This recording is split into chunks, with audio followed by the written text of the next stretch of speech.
اللہم صلی علی محمد النبی الامی وعلی آلہ وسلم۔ بسم اللہ الرحمن الرحیم۔ آپ سبھی ناظرین و سامعین، تمام دوستوں کو ایک مرتبہ پھر آپ کے اپنے چینل پر خوش آمدید۔ اولیاء کرام میں لکھا ہے کہ اموی خلیفہ حشام بن عبد المالک کا دربار آراستہ ہے۔ عمرا اور وزراء سب درجہ بدرجہ نشستوں پر براجمان ہیں۔ علماء دین کی موجودگی بھی خلیفہ حشام بن عبد الملک کی اسلام سے رغبت اور وابستگی کو ظاہر کرتی ہے۔ ایک رومی راہب خلیفہ حشام کے دربار میں شرف بازیابی طلب کرتا ہے اور کہتا ہے، میرے ذہن میں چند علمی سوالات ہیں جنہیں علماء اسلام کے سامنے پیش کر کے اپنی ذہنی الجھنوں کا علاج چاہتا ہوں۔ عیسائی اور یہودی اہل کمال تو مجھے مطمئن نہ کر سکے۔ حشام نے کسی تردد اور فکر کے بغیر رومی راہب کو اپنے دربار میں طلب کر لیا اور کہا کہ اسلام کی آغوش بہت وسیع ہے اور بصد شوق اپنے عقلی مسائل مسلمانوں کے سامنے پیش کرے، اس کو کسی بھی مرحلہ پر مایوسی نہیں ہوگی۔ رومی راہب نے دربار میں داخل ہو کر صورتحال کو بالکل بدل دیا۔ مطمئن و تجسس چہروں پر نفرت و غضب کی لکیریں ابھریں۔ رومی راہب نے خلیفہ حشام کو مخاطب کر کے کہا، اے مسلمانوں کے جلیل القدر خلیفہ، کیا تو خدائے واحد پر مکمل یقین رکھتا ہے؟ اگر تمہارا جواب ہاں میں ہے تو پھر وہ تمہاری وساطت سے خدا کے ماننے والوں سے چند سوالات کرنا چاہتا ہے، کیونکہ مسلمانوں کا دعویٰ ہے کہ ان کے سوا خدا کی ذات کو سمجھنے والا کوئی دوسرا روئے زمین پر موجود نہیں۔ حشام راہب کے تیور دیکھ کر سمجھ گیا کہ وہ تو مناظرہ آراستہ کرنا چاہتا ہے، پھر بھی اس نے ضبط سے کام لیا اور رومی راہب کو اپنے شکوک و شبہات بیان کرنے کی اجازت دے دی۔ رومی راہب نے کہا، میں 3 سوال کروں گا اور ہر سوال کا جواب عقلی دلیل سے ہونا چاہیے۔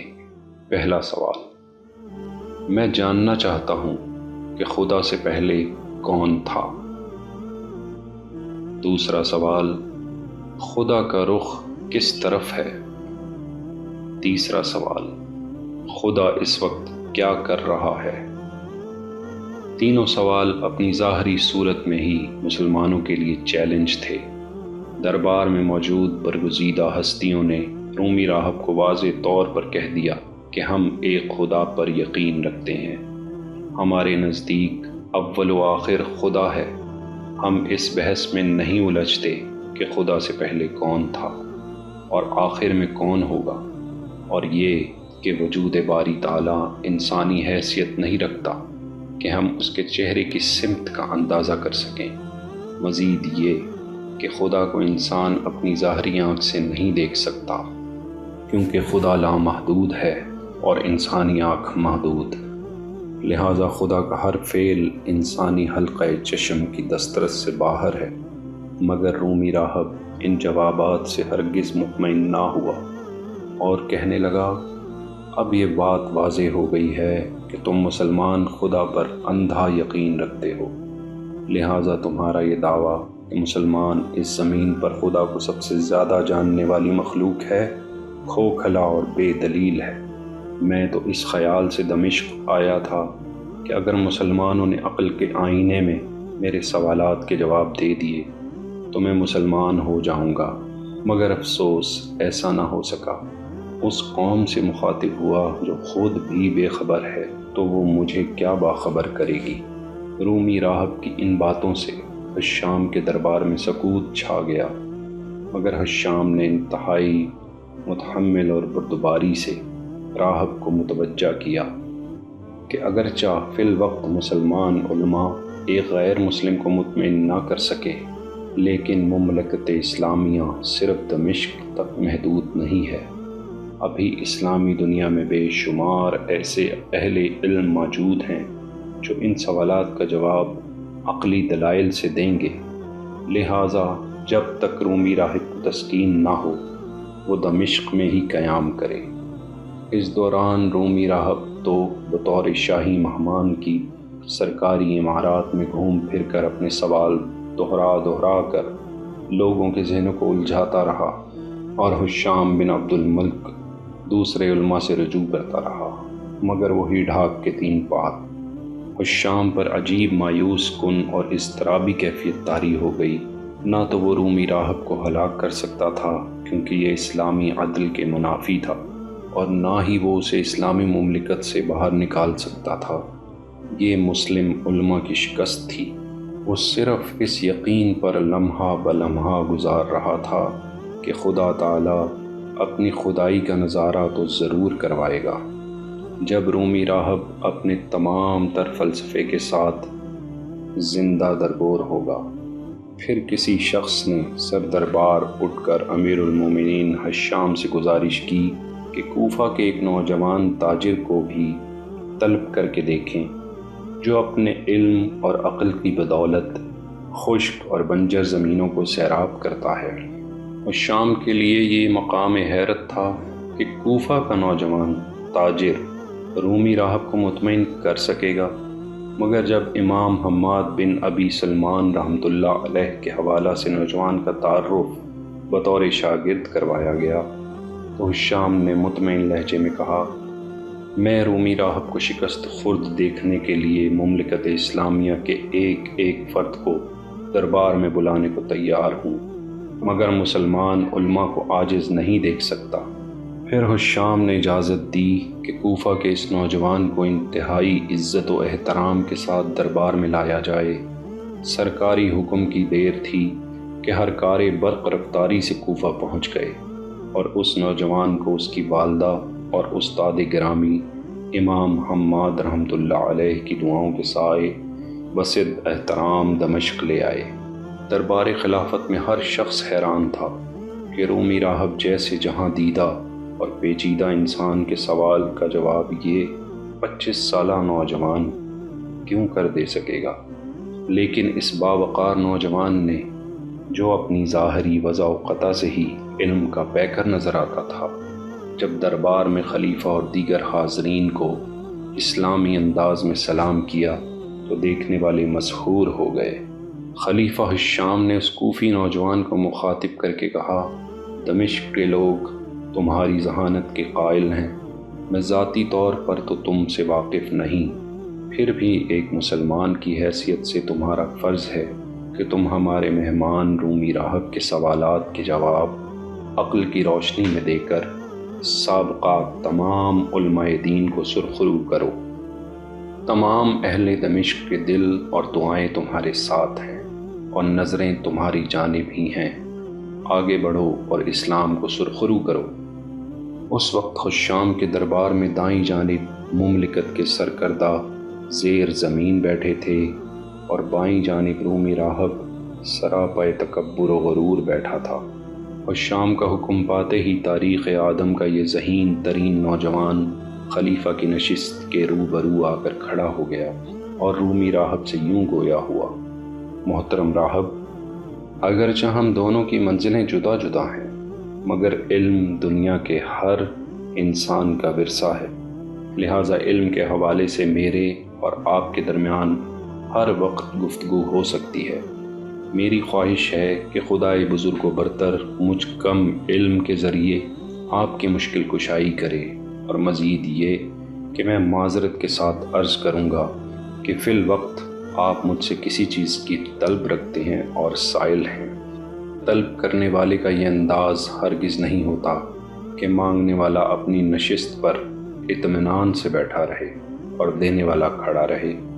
جیسے وہ خود سائل ہے، میں نے اپنی آنکھوں سے مجلس عمل میں اسی روایت کو زندہ و تابندہ دیکھا ہے، لہٰذا آپ اپنی نشست سے اتر کر میری جگہ پر کھڑے ہو جائیں۔ رومی راہب پر تو جیسے سکتہ طاری ہو گیا اور اس جرت و گفتار کی تاب نہ لہ سکا، اور اپنی جگہ چھوڑ کر نیچے اتر آیا، اور نوجوان سے باوقار اور آہستی سے چلتے ہوئے رومی راہب کی جگہ لے کر کہا، اب آپ اپنے سوالات دہرائیں، میں توفیق الہی کے ذریعے جواب دینے کی کوشش کروں گا۔ دربار خلافت میں ایسا سناٹا تھا کہ سانس کی آواز بھی صاف سنائی دیتی تھی۔ اسی سناٹے میں راہب کی آواز ابھری، خدا سے پہلے کون تھا؟ اعداد کو شمار کرو۔ نوجوان نے ایک لمحہ سوچے بغیر جواب دیا۔ راہب کا مطمئن چہرہ، جو اپنے خیالات میں کوفی تاجر کو بھی دیگر علماء اسلام کی طرح شکست خوردہ دیکھ رہا تھا، مضطرب ہو گیا۔ راہب نے احتجاجی نظروں سے نوجوان کو دیکھا اور اعداد و شمار کرنے لگا۔ ابھی عدد 10 تک پہنچا تھا کہ نوجوان نے کہا، یہ گنتی کا عام طریقہ ہے، میں 1 سے پہلے کا عدد جاننا چاہتا ہوں۔ راہب نے گھبرا کر کہا، یہ دیوانگی ہے، کوئی انسان 1 سے پہلے کا عدد شمار نہیں کر سکتا، 1 سے پہلے کوئی دوسرا عدد نہیں ہے۔ نوجوان نے کہا، یقیناً موجود ہے۔ راہب نے کہا، ہرگز نہیں۔ تو دوسرا سوال کریں۔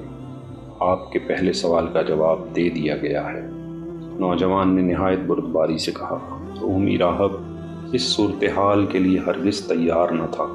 وہ بہت جھلایا، سٹپٹایا اور بدحواسی سے بولا، ابھی پہلے سوال کا جواب نہیں ہوا۔ نوجوان نے عالمانہ وقار سے کہا، جب 1 سے پہلے بھی 1 ہی ہے تو پھر خدا سے پہلے بھی خدا ہی تھا۔ رومی راہب نے اپنی شکست خوردہ آواز پر قابو پا کر کہا، یہ تو معمولی سوال تھا، میں یہ جاننا چاہتا ہوں خدا کا رخ کس سمت ہے۔ نوجوان نے راہب کو ہر طرح سے مطمئن کرنا چاہا کہ خدا کی ذات اپنی قدرت میں لامحدود ہے اور اس کا رخ کسی ایک جانب نہیں۔ خدا ہر جگہ ہر وقت موجود ہے اور اس کا نورانی رخ ہر جگہ نگران ہے۔ مگر جب راہب عملی ثبوت پر بضد ہوا تو کوفی نوجوان تاجر نے دربار الشام میں مومی شمع جلا کر ایک بلند جگہ پر رکھی اور راہب کو اس شمع کا رخ متعین کرنے کو کہا۔ راہب نے کانپتی ہوئی آواز میں کہا، شمع کا کوئی رخ متعین نہیں کیا جا سکتا، اس کی روشنی چاروں طرف ہے، کوئی شخص اس روشنی کو قید نہیں کر سکتا۔ جب ایک معمولی شمع کا رخ متعین کرنا ناممکن ہے تو پھر اس ذات باری کا رخ کیسے متعین کیا جا سکتا ہے؟ وہ تو نور ہی نور ہے۔ خدا کی ذات کے لیے شمع کی مثال ایک حقیر مثال ہے، لیکن معزز مہمان ہر چیز کو عالم اسباب میں دیکھنے کے خواہش مند ہیں، اس لیے یہ شمع کی تنبیہ دینا پڑی۔ جس طرح شمع کا چہرہ چاروں طرف ہے، اسی طرح خدا بند ذوالجلال کا رخ بھی ہر طرف موجود ہے۔ اب آپ تیسرا سوال کریں۔ نوجوان نے رومی راہب کو مخاطب کرتے ہوئے کہا۔ نوجوان کی عقلی دسترس نے یہاں رومی راہب کو شرمساری اور ندامت کے گہرے کنویں میں پھینک دیا تھا۔ وہاں دربار میں موجود ہر شخص کو نوجوان کی قصیدہ گوئی پر مجبور کر دیا۔ ہر شخص خلیفہ سمیت انتہائی پرجوش تھا، مگر راہب نے مایوسی پر قابو پاتے ہوئے تیسرا سوال کیا، خدا اس وقت کیا کر رہا ہے؟ وضاحت کے لیے راہب نے سورہ بقرہ کی آیت کریمہ کا حوالہ دیا۔ خدا ہر وقت بیدار رہتا ہے، اسے اونگ نہیں آتی، وہ ہر لمحہ کائنات کے کاموں میں صرف کرتا ہے۔ جب خدا اتنا فعال ہے تو پھر فی الوقت اس کی کیا مصروفیت ہے؟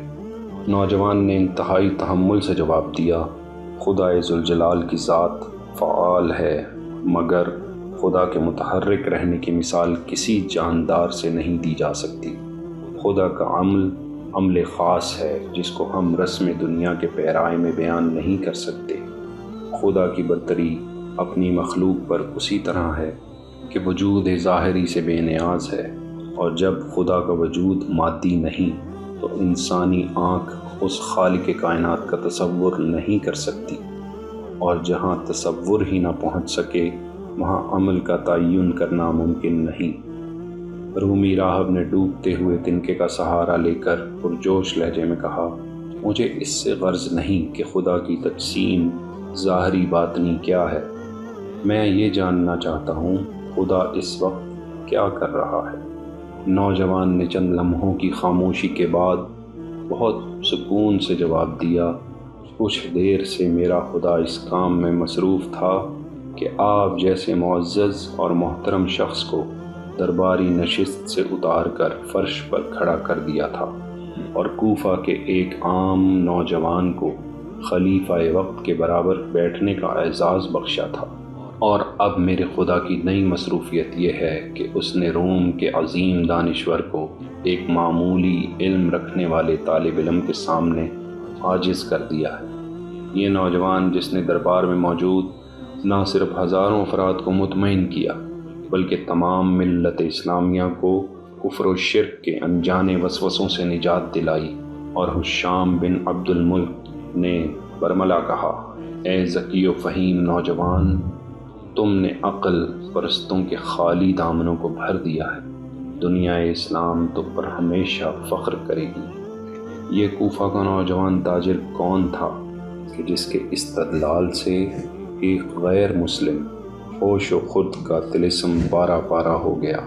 یہ علم و عمل کے خزانے سے معمور نوجوان کوفے کا باشندہ امام حماد بن سلمان رحمۃ اللہ علیہ کے شاگرد زوتی کے پوتے نعمان بن ثابت تھے، جو تمام عالم اسلام میں امام ابو حنیفہ امام اعظم کے نام سے مشہور ہیں۔ سبحان اللہ۔